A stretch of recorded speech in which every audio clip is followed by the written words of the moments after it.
किशोर भाई, ये सबका बुलडोजर प्रेम, उद्धव ठाकरे का बुलडोजर प्रेम भी कुलाचे मार रहा है कि कब्र पे बुलडोजर चला दो। आप चला देते, आप तो 2.5 साल थे ना मुख्यमंत्री।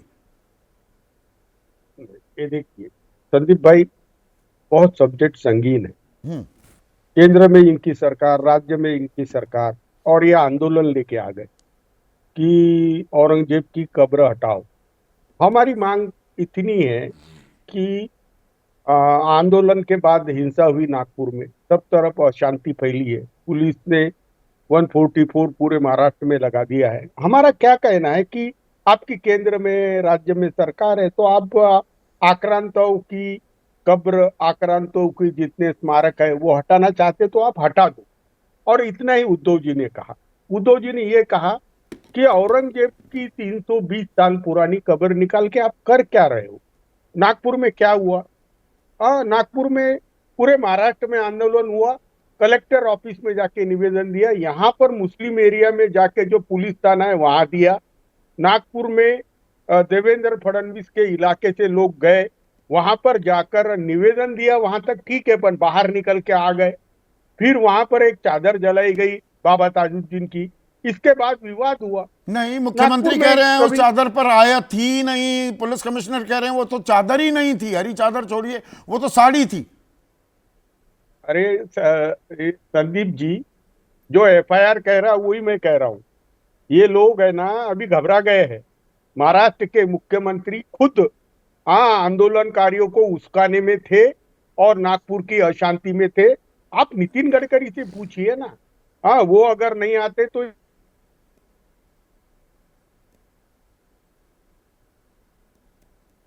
चीजें बड़ी सीरियसली ली जाए। और आपने ये पूछा मुझे, आपने संदीप जी ये पूछा कि क्या बुलडोजर सोल्यूशन है, तो मेरी पार्टी की राय है कि ये बुलडोजर सोल्यूशन नहीं है।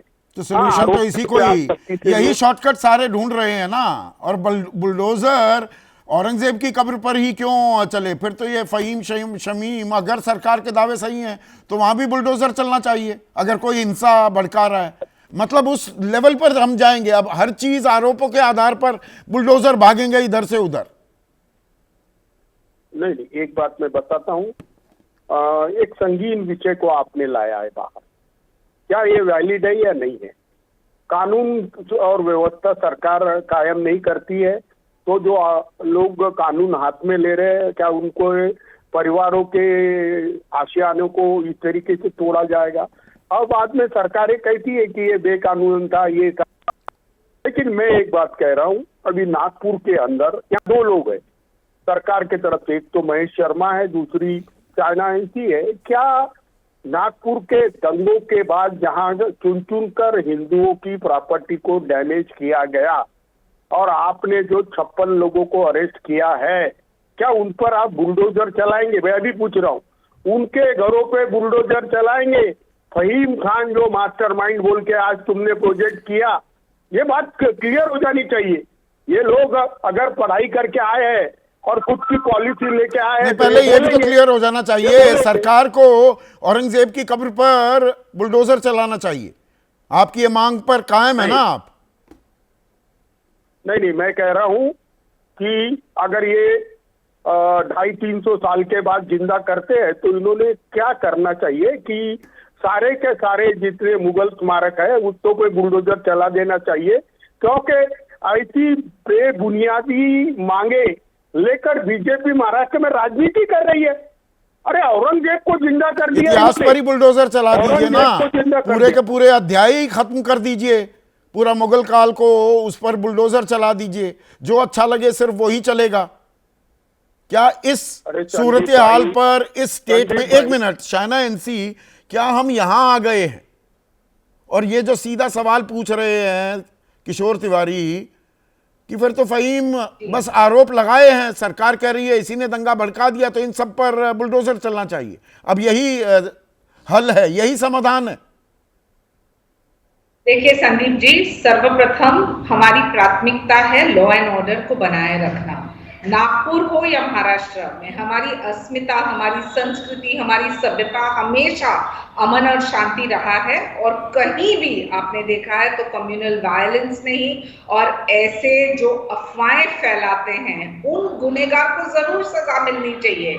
लेकिन आज आपने फहीम खान का सवाल का प्रश्न पूछा, मैं पूछना चाहती हूं कि जब कोई भी ऐसे अफवाहें फैलाते हैं तो प्राथमिकता सरकार की क्या होती है?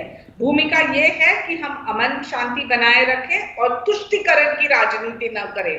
तो आज जब किशोर जी बड़ी बड़ी बातें कर रहे हैं, मुझे हंसी भी आ रही है और अफसोस भी, क्योंकि हिंदू हृदय सम्राट आदरणीय बाला साहेब ठाकरे जी की विचारधारा को उन्होंने ठुकराया सत्ता के मोह माया के लिए, तुष्टीकरण की राजनीति अपनाई, मुस्लिम और दलितों की वोट बैंक की राजनीति की, और दूसरी तरफ महायुति क्या कर रही है? देवेंद्र फडणवीस हो या एकनाथ जी देवेंद्र शिंदे, फडणवीस क्या कर रहे हैं? 11 से 17 मार्च तक, एक मिनट शाइना, सूबे के मुख्यमंत्री देवेंद्र फडणवीस 11 तारीख को कहते हैं भाई ये एएसआई के संरक्षण में है, अब इन हमें रखवाली करनी होगी।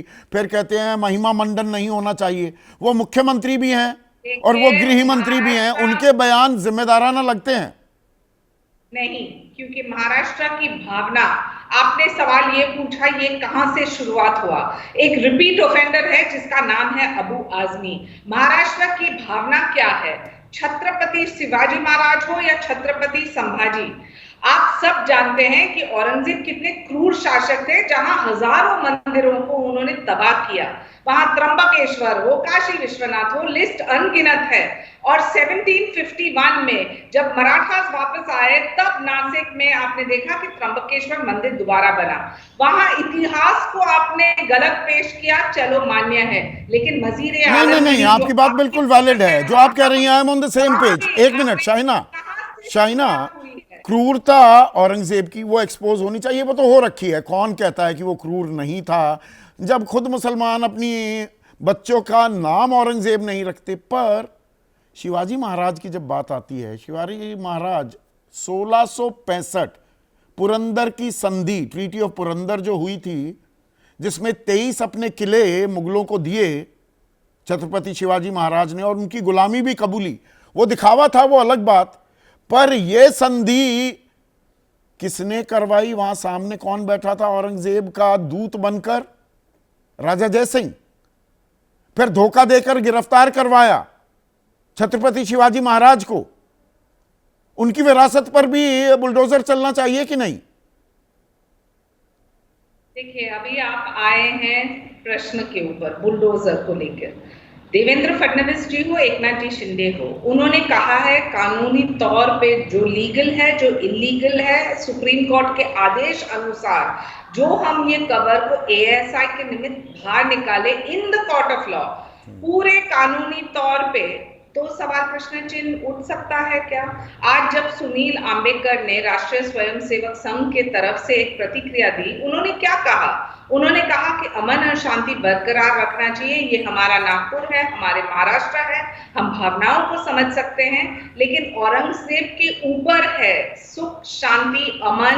और नहीं, एक चीज बताइए शाइना, क्योंकि आप you come from a very rich legacy जो आपके पिता ने कायम की, नाना चुडासमा ने। ये नफरती बोलों पर भी बुलडोजर चलना चाहिए, जुबान पर भी बुलडोजर चलना चाहिए कि नहीं? नफरत कौन फैला रहे हैं? कौन फैला रहा है? अच्छा, आप बताइए, मुझे बताइए। जो समाज के ये सो कॉल्ड ठेकेदार हैं, जिन्होंने ठान लिया कि अफवाहें और फेक नैरेटिव फैलाना। मुझे ये बताइए, 5 तारीख को तो अबू आजमी, 3 तारीख को बयान आया था, 3 मार्च को, 5 तक तो विधानसभा से निलंबित भी हो गए थे। 5 मार्च की बात वो 17 मार्च को हिंसा में कैसे तब्दील हो गई, और वो हिंसा पहुंचती है नागपुर में? ये माहौल किसने बनाया? यही तो बात है। जो पुलिस ने 6 एफआईआर दर्ज किए 2 घंटे में, 60 से ज्यादा लोगों की गिरफ्तारी हुई। जब एक महिला कांस्टेबल के साथ दुर्व्यवहार होता है तो क्या सरकार की प्राथमिकता होनी चाहिए? लॉ एंड ऑर्डर को मेंटेन करना, सुख, शांति, अमन लाना। और जो लोग तुष्टीकरण की राजनीति यहाँ भी बैठ के कर रहे हैं और ये विवाद में जा रहे हैं कि किसने क्या किया, कैसे किया। अच्छा, ये तुष्टीकरण की राजनीति हो रही है। अच्छा, आप ये कह रही हैं, मैं रिस्पॉन्स लेता हूं।